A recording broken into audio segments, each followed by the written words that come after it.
네, 우리 큉투브 구독자 여러분들, 안녕하세요. 백현입니다. 네, 오늘도 어김없이 책 읽어주는 남자로 이렇게 돌아왔는데요. 좋은 글귀들을 여러분들이 잠들기 전에 제가 좋은 목소리로 들려드리도록 하겠습니다. 뭐 별 탈 없이 오늘도 행복한 날이었기를 바라면서 제가 오늘 책을 읽어드릴게요. 책 제목은요, 나는 나로 살기로 했다. 이렇게 표시를 오늘도 이렇게 해왔어요. 여러분들에게 읽어드리면 좋을 것 같은 글귀들을. 자, 소제목, 스스로 선택할 것. 인생은 탄생과 죽음 사이의 선택이라는 한 철학자의 말처럼 우리가 어떤 선택을 어떻게 하는가는 우리의 인생을 결정한다. 그런데 주위엔 선택을 유난히 어려워하는 사람들이 있다. 신중한 것과 결정하지 못하는 것은 전혀 다른 문제인데 그들은 왜 선택을 내리는 걸 어려워할까? 그건 완벽한 답을 얻으려는 강박일 수도 있으나 스스로의 판단을 믿는 자기 신뢰가 부족한 경우가 많다. 선택을 내리는 자신을 믿지 못하고 선택에 따르는 책임을 감당할 자신이 없으니 다른 사람이 답을 내려주기를 기대하거나 문제가 골물 때까지 선택을 유예하는 것이다. 그런데 이건 단순히 시간 낭비의 문제로 끝나지 않는다. 너세니얼 브랜든이 말하길 선택들은 정신 깊은 곳에 쌓이고 그렇게 쌓인 결과를 자존감이라 부른다고 했다. 삶에서 자신이 내리는 선택이 모여 자존감을 이룬다는 것이다. 왜 그럴까?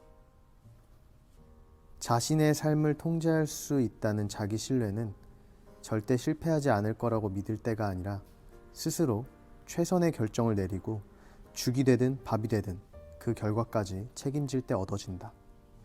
그런데 스스로 선택을 내리지 못하면 자기 신뢰를 쌓을 경험은 빈약해지고 빈약한 자기 신뢰로는 책임질 자신이 생기기 어렵다. 선택과 책임, 자기 신뢰는 톱니바퀴처럼 맞물려 있기에 어느 하나 삐걱거리지 않고 굴러갈 때 우리는 주체적인 삶을 살 수 있다. 그리고 그 삶의 방식은 자존감으로 나타나는 것이다. 그러니 제갈공명이 옆방에 살지라도 우리의 결정권을 위임해서는 안 된다.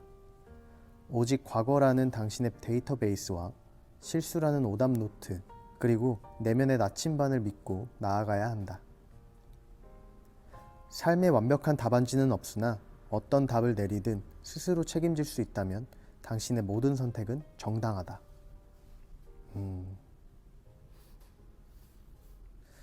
스스로 책임질 수 있는 행동을 하라고 하잖아요. 언제나. 뭔가 자기의 역량보다 욕심이 앞서서 그걸 선택하면 늘 감당할 수 없을 때가 오는 것 같아요. 그래서 뭔가 여러분들께서도 여러분들의 역량에 맞게 어떤 길을 선택할 때도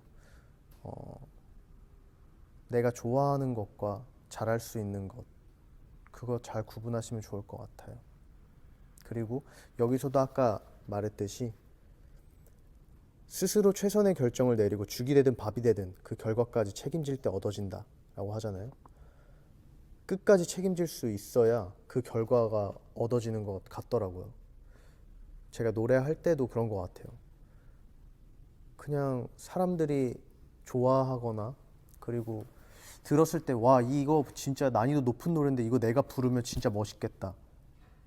근데 내가 준비가 안 되고 내가 그 정도의 실력이 안 되는데 그 노래를 선택해서 믿고 덤볐다가 낭패 보는 경우들이 진짜 많거든요. 그래서 일단 여기에서 나오는 말에 제일 중요한 건 자기 자신의 내면의 강함을 좀 더 키우라는 말인 것 같아요. 네.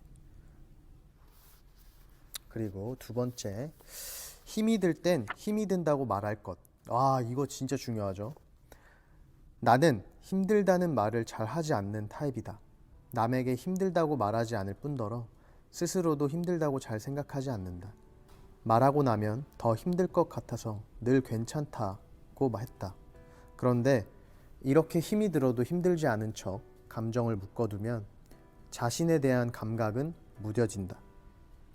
그 무뎌진 감각은 다른 감정들도 무디게 만들고 스스로가 한계점에 부딪히는 것도 모른 채 착취되는 자신을 방치하게 된다. 맞아요. 제가 예전에는 신인 때는 힘들어도 힘들다는 말을 안 했어요.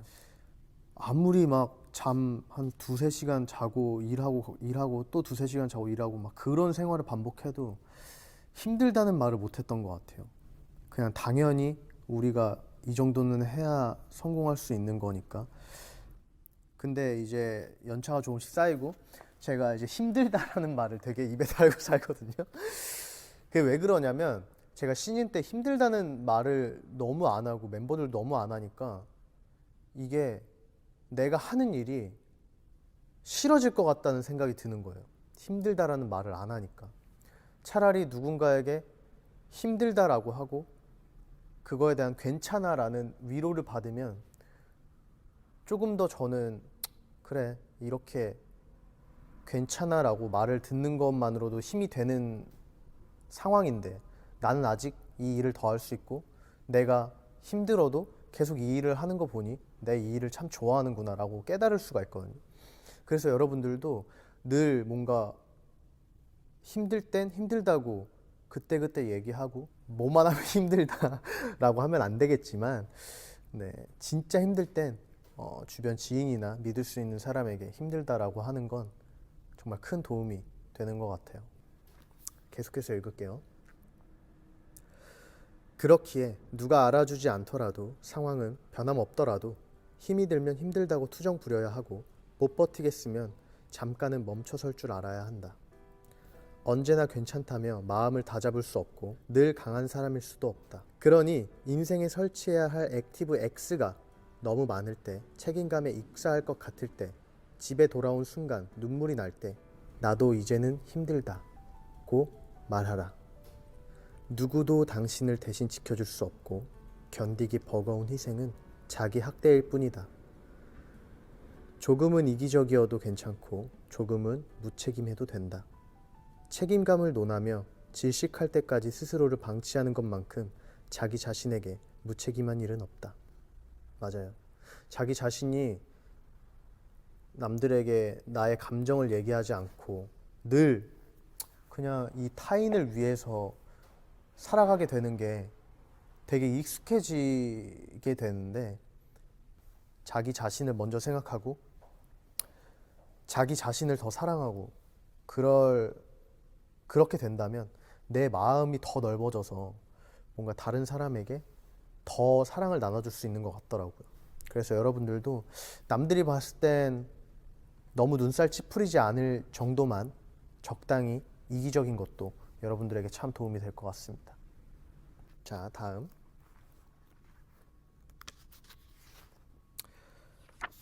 가볍게 살아갈 것. 나도 좀 가벼워지고 싶은데 운동해야 되는데 진짜로. 뭐 그런 내용은 아니고요. 내 첫 여행은 한 달 일정의 배낭여행이었는데 이거 저도 나중에 진짜 꼭 해보고 싶어요. 배낭여행. TMI. 혼자 하는 여행에 불안했던 나는 짐들을 잔뜩 챙겼다. 이건 저도 진짜 맞아요. 제가 여행 가는 거에 진짜 익숙하지 않아서 친구들이랑 어딜 놀러 가고 그러면 진짜 무슨 짐을 이만큼 싸서 가요. 혹시 모른다는 그것 때문에. 여행을 너무 안 가다 보니까 데이터가 없는 거예요. 그래서 심지어 막 속옷도 너무 많이 챙겨가서 그런 사람이에요. 책만 3권에 고데기도 2종류를 챙겼으니 짐을 쌀 때 미쳤던 게 틀림없다. 저도 항상 놀러 갈 때 드는 생각이에요. 2개의 가방을 낑낑 쥐고 다녔던 나는 여행이 일주일 남았을 땐 완전히 지쳐버렸다. 모든 상황이 지긋지긋했고 무거운 짐을 지고 다니는 나 자신에게 신물이 났다. 다음 여행지로 가기 위해 공항 의자에 앉아있던 나는 가방을 풀고 필요한 물건만 남긴 뒤 짐 절반은 쓰레기통에 버려버렸다. 그렇게 절반의 짐을 버리며 불편하지 않을까 하는 걱정도 들었지만 여행의 발걸음은 한결 가벼워졌다. 여행 중에 만났던 지인은 1년 반 넘게 여행 중이었는데 그가 가진 짐이라고는 배낭 하나가 전부였다. 그는 최소한의 짐만을 챙겼고 필요한 것이 있으면 그때그때 구입했다. 예를 들면 입고 있는 옷이 낡으면 현지 시장에서 구입하는 시기였는데 그 자체로 여행의 즐거움이라고 말했다. 우리는 삶이 불안하다며 너무 많은 짐을 챙기지만 사실 그렇게 많은 짐이 필요하진 않다. 필요할 때 충당할 수 있고 약간의 불편함을 감수하는 쪽이 이득일 수 있다. 삶이란 오랜 여정이다. 최대한 가볍게 살아가야 지치지 않는다. 그러니 삶을 조금 더 가볍게 하고 싶다면 불안한 마음에 버리지 못했던 것들을 다시 한번 마주하고 그것들을 덜어내는 용기를 갖자. 여행 내내 한 번도 꺼내지 않았던 짐과 아직 일어나지도 않은 일에 대한 걱정과 삶을 무겁게 만드는 불필요한 욕구와 잘못한 것 없는 부끄러움과 지치게만 하는 과잉된 관계. 이 모든 것에 대한 최후 통첩, 그 포기가 우리를 자유롭게 할 것이다. 자유롭게 살고 싶거든 없어도 살 수 있는 것을 멀리하라. 톨스토이. 오. 제가 이제 전자기기 이런 걸 되게 좋아하고 또 옷을 되게 좋아해요. 그래서 친구들이 항상 오거나 그러면 야 이거 옷 좀 줘, 이거 너무 예쁘다 하면서 막 신발이나 옷, 처음에는 진짜 주는 게 너무 아까웠어요. 왜냐면 이거 언제 한 번은 입을 것 같은데, 이거는 내가 한 번은 또 입을 것 같은데 라고 하면서 안 줬어요. 근데 옷이 점점 쌓이는 거예요. 집에 이제 걸지도 못할 정도로 쭉 둘러봤죠. 근데 1년에 한 번도 안 입는 옷들이 너무 많더라고요. 그러면서 내가 참 쪼잔한 사람이구나 라는 생각이 들었어요. 그래서 친구들을 다 불렀죠. 그래서 너네가 내가 주는 옷, 뭔가 내가 골라서 안 입는 것 같은 옷을 주는 건 뭔가 좀 아닌 것 같아서 너네가 마음에 드는 옷을 다 골라라 했더니 진짜로 다 고르는 거예요. 너무 깜짝 놀랐잖아요. 사실 저는 뭐 처음 주는 건데도 불구하고 너무 다 골라서 그때도 살짝 고민했어요. 이건 안 되라고 할까? 라고 하다가 생각하다가 그래, 이왕 주는 거 다 주자 해서 다 줬어요. 진짜 많이, 막 진짜 박스가 엄청 많이 나왔어요.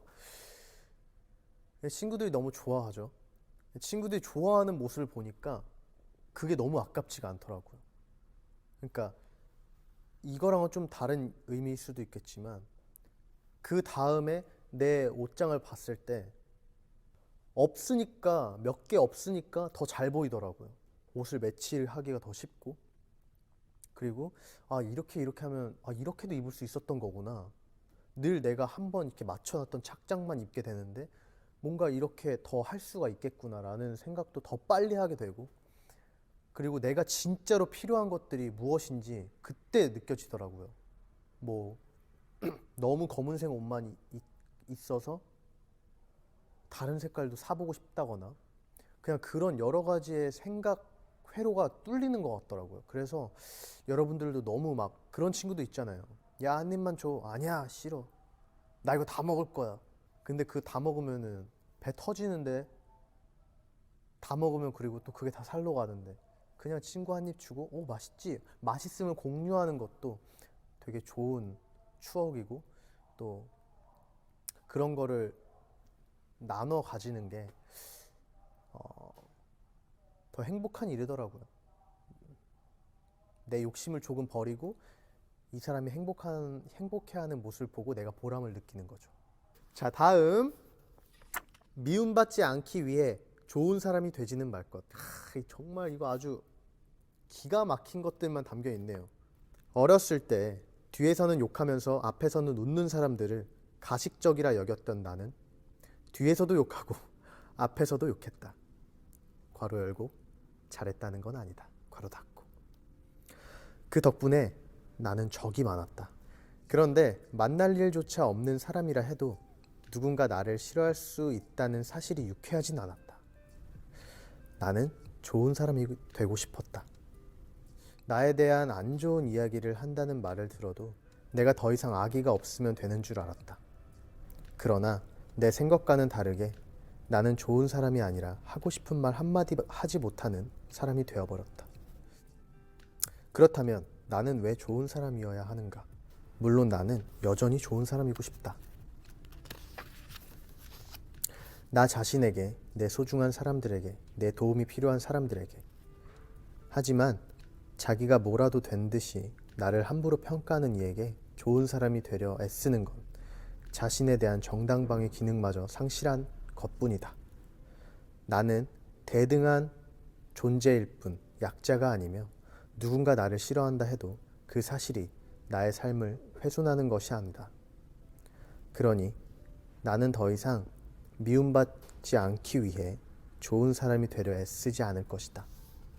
타인에게 상처 주지 않는 것은 중요한 미덕이지만 스스로를 지켜내는 건 스스로에 대한 책임이자 권리다.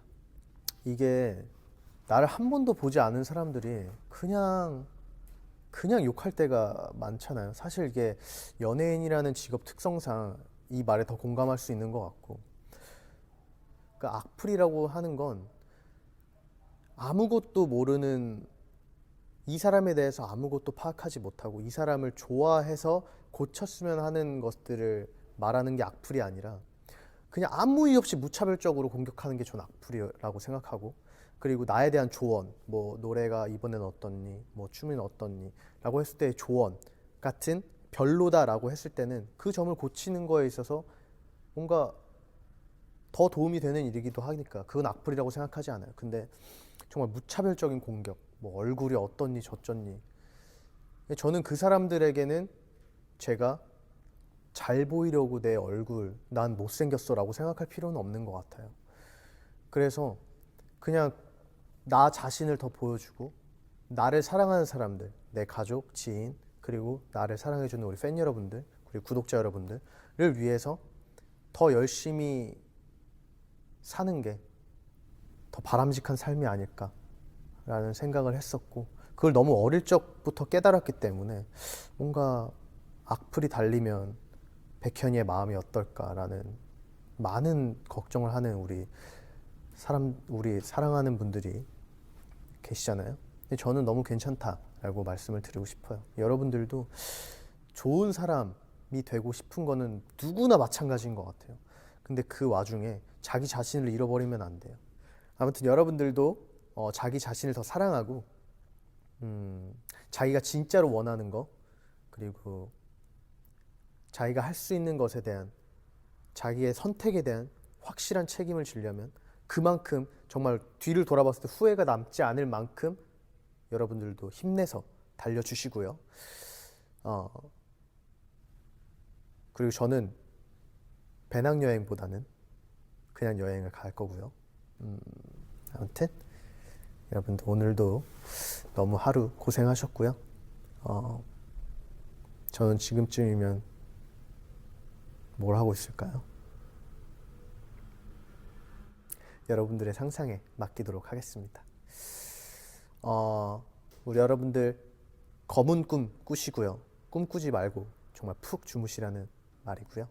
검은 꿈 꾸시고요. 내일 아침에 일어났을 때는 조금 더 맑고 행복한 하루가 되셨으면 좋겠습니다. 지금까지 백현이었습니다. 안녕.